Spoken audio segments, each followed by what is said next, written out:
নমস্কার, সবাই কেমন আছেন? আশা করি সবাই খুব ভালো আছেন।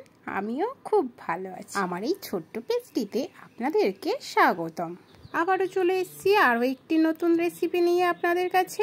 আজ বানিয়েছিলাম আমি হোমমেড কাস্টার্ড আইসক্রিম। বিভৎস গরম পড়েছে, আর এই গরমে আইসক্রিম খেতে কিন্তু সবারই মন চায়। বাইরে তো সবসময় কিনতে যেতে পারা যায় না, তাই বাড়িতেই বানিয়ে রাখুন ফ্রিজে, আর যখন ইচ্ছে তখন বের করে খেয়ে ফেলুন। চলুন তাহলে রেসিপিটি বলে দিই। প্রথমে আমি একটা পাত্রের মধ্যে নিয়েছি 500 দুধ। দুধটাকে বেশ ভালো করে ফুটিয়ে হাফ কাপ মতো চিনিও দিয়ে দিয়েছিলাম। দিয়ে বেশ ভালো করে আরও একটু সময় ধরে ফুটিয়ে দিয়ে দেবো আমি এখানে মিঠাই মিট। এটা কিন্তু পায়েসে দিলে বেশ লাগে, আর আইসক্রিমে দিলে আরও বেশ ভালো লাগে। তো আমি দিয়ে দিলাম ওটা 4 চামচ মতো। এই দুধ থেকে একটা বোলের মধ্যে একটুখানি সামান্য 4 চামচ মতো দুধ তুলে নিয়েছি। ওই দুধের মধ্যে আমি দিয়ে দেব কাস্টার্ড পাউডার 2 চা চামচ ভর্তি ভর্তি। 500 দুধের জন্য 2 চা চামচ যথেষ্ট। তো কাস্টার্ড পাউডারটা দিয়ে বেশ ভালো করে ওই দুধের সঙ্গে মিশিয়ে নেব।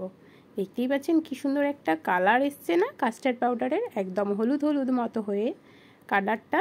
এটা কিন্তু দেখতে বেশ লাগছে। এখানে আমার পাউডারটা কিন্তু বেশ ভালো করে গোলা হয়ে গেছে। এদিকে দুধটা কিন্তু ফুটে ফুটে 300 গ্রামের মতো এসে গেছে। এবারে ওর মধ্যে কাস্টার্ড পাউডারটা আমি দিয়ে দিলাম। দিয়ে আবারও বেশ অনেকটা সময় ধরে এটাকে ফুটিয়ে নিতে হবে, যতক্ষণ না একদম গাঢ় হয়ে আসছে। ভালো করে আমার ভিডিওটি লক্ষ্য করুন, তাহলেই বুঝতে পারবেন ঠিক কোন পজিশনে আসলে আমি দুধটাকে নামিয়ে নিচ্ছি।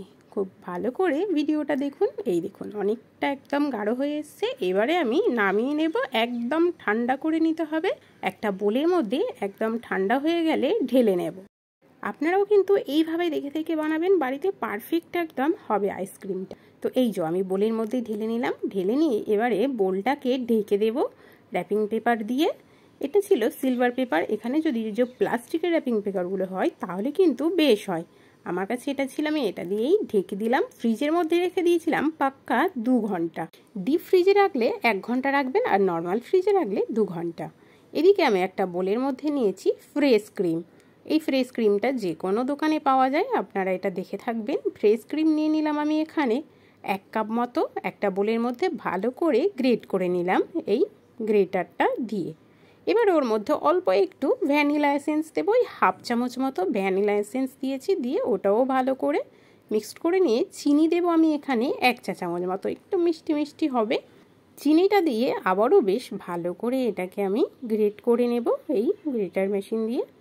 তো চিনি দেওয়ার পরে দেখতেই পাচ্ছেন ক্রিমটা একদম থিকনেস এসে গেছে খুব সুন্দরভাবে। এবারে ফ্রিজ থেকে বের করে নেব আমি ওই দুধটা। এবারে এর মধ্যে ক্রিমের মধ্যে মিশিয়ে আবারও বেশ ভালো করে আমি এবার এটাকে গ্রেট করব। যতটা সময় ধরে গ্রেট করবেন দেখবেন ক্রিমি ভাবটা তত বেশি ভালো আসবে। ওই যে আমি মিক্সিং মেশিন দিয়ে ভালো করে নিচ্ছি। এভাবে যদি করতে থাকেন দেখবেন কতটা সুন্দর থিকনেস আর ক্রিমি ভাব এসে গেছে। এবারে আমি একটা পাত্র নিয়েছি। ওই পাত্রের মধ্যে পুরো ব্যাটারটা ঢেলে দিলাম।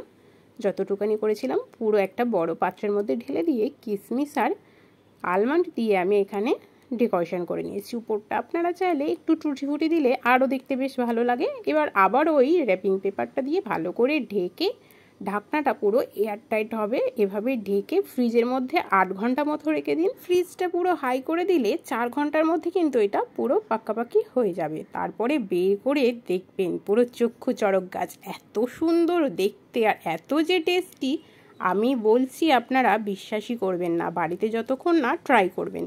একবার কিন্তু এই রেসিপিটি ট্রাই করতে পারেন আইসক্রিমের। যদি ভালো লেগে থাকে অবশ্যই আমাকে জানাবেন। আর আমার চ্যানেলে যদি নতুন হয়ে থাকে ইউটিউব থেকে দেখলে অবশ্যই চ্যানেলটিকে সাবস্ক্রাইব করবেন, আর ফেসবুক থেকে দেখলে অবশ্যই আমার পেজটিকে ফলো করে আমার পাশে থাকবেন।